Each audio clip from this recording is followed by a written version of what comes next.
Many African countries are not using their land optimally. If you examine many African countries, and allow me to just examine a few of them and ask ourselves the critical question, what it is that is happening in those countries.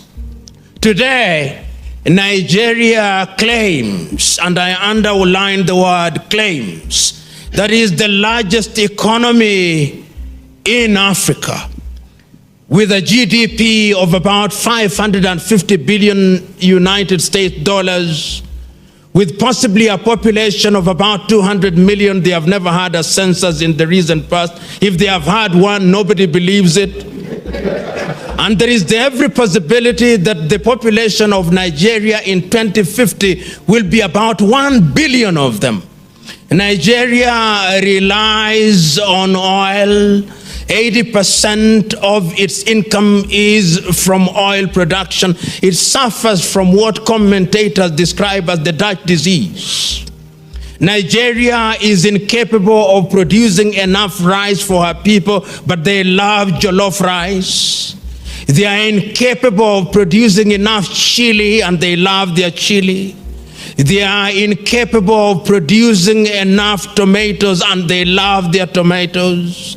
They are incapable of doing things, not because they do not have the ability, but a conscious decision has been made by people at critical positions to concentrate on oil as the milk cow for Nigeria.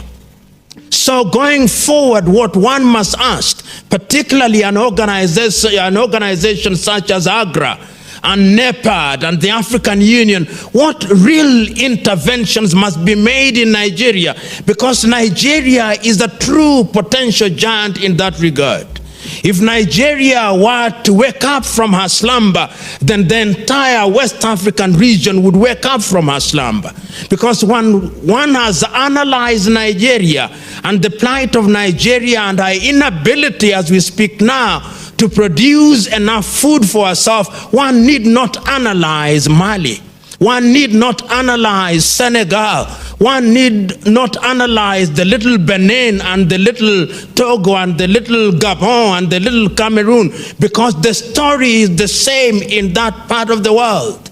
Those of you who have gone to that part of the world, getting milk in the shelves of the stores in those countries is as difficult as getting snow in hell.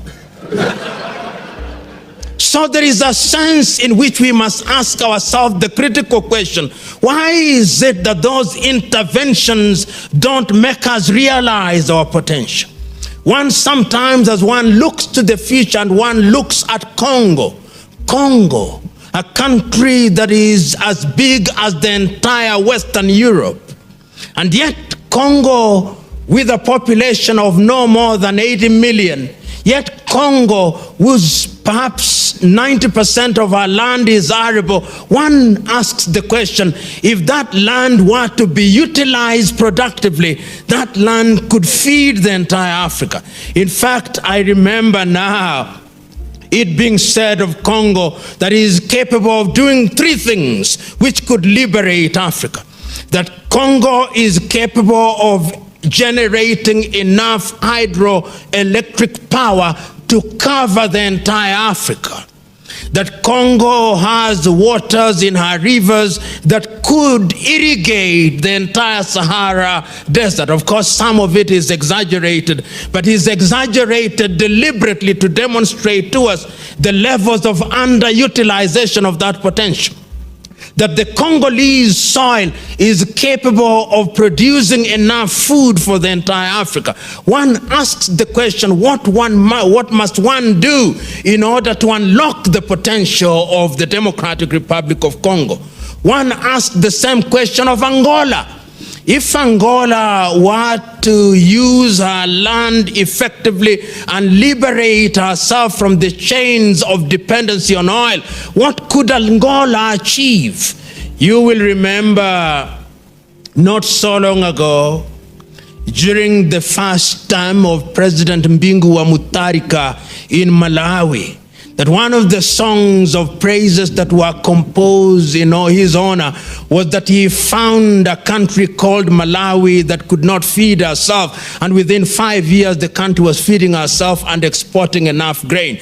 We now know that that is not the case as we speak.